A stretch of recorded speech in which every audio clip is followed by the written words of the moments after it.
मैं आपको बोलूं कि एक ऐसा कुंड जहां डुबकी लगाने से सारे रोग और कष्ट दूर हो जाते हैं और सभी मनोकामना पूर्ण होती है। भगवान श्री कृष्ण की नगरी मथुरा में गोवर्धन गिरिधारी परिक्रमा के मार्ग में एक चमत्कारी कुंड पड़ता है जिसे राधा कुंड के नाम से जाना जाता है। इस कुंड के बारे में मान्यता है कि यहाँ स्नान करने से आपके सारे रोग दुख और कष्ट दूर हो जाते हैं और निसंतान दंपत्ति कार्तिक कृष्णा पक्ष की अष्टमी की मध्य रात्रि को यहाँ दंपत्ति एक साथ स्नान करते हैं तो उन्हें संतान की प्राप्ति होती है। अहोई अष्टमी का पर्व यहाँ प्राचीन काल से मनाया जाता है। इस दिन पति और पत्नी दोनों ही निर्जला व्रत रखते हैं और मध्य रात्रि में राधा कुंड में डुबकी लगाते हैं। तो ऐसा करने से उस दंपत्ति के घर में बच्चे की किलकारी शीघ्र गूंज उठती है। और इतना ही नहीं, जिन दंपत्ति को संतान की मनोकामना पूर्ण हो जाती है वह अहोई अष्टमी के दिन अपनी संतान के साथ यहाँ राधा रानी की शरण में हाजिरी लगाने आता है। माना जाता है कि यह प्रथा द्वापर युग से ही चली आ रही है। इस प्रथा से जुड़ी एक कथा पुराण में भी वर्णन मिलता है।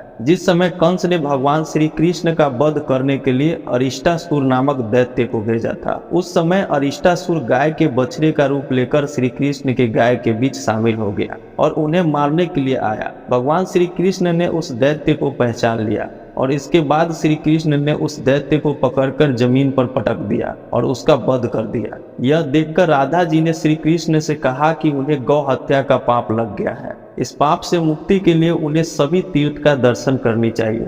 राधा जी के बात सुनकर श्री कृष्ण ने नारद जी से इस समस्या का समाधान के लिए उपाय मांगा। देवर्षि नारद ने उन्हें उपाय बताया कि सभी तीर्थ का आवाहन करके उन्हें जल के रूप में बुलाए और उन सभी तीर्थों के जल को एक साथ मिलाकर स्नान करें, जिससे उन्हें गौ हत्या से पाप की मुक्ति मिल जाएगी। नारद जी के कहने पर श्री कृष्ण ने एक कुंड में सभी तीर्थ के जल को आमंत्रित किया और कुंड में स्नान करके पाप मुक्त हो गए। इस कुंड को कृष्ण कुंड कहा जाता है, जिसमें स्नान करके श्री कृष्ण गौ हत्या के पाप से मुक्त हुए थे।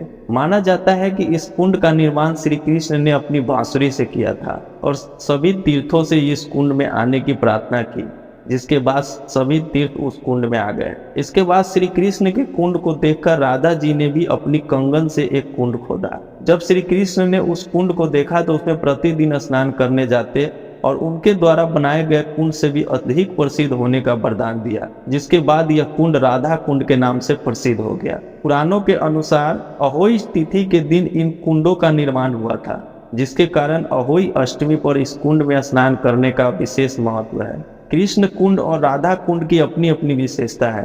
कृष्ण कुंड का जल दूर से देखने पर काला और राधा कुंड का जल दूर से देखने पर सफेद दिखता है। दोस्तों, जानकारी कैसी लगी? अच्छी लगी हो तो मेरे चैनल को सब्सक्राइब जरूर करना, ताकि आपके पास ऐसी जानकारी मिलती रहे। जय श्री कृष्णा, राधे राधे।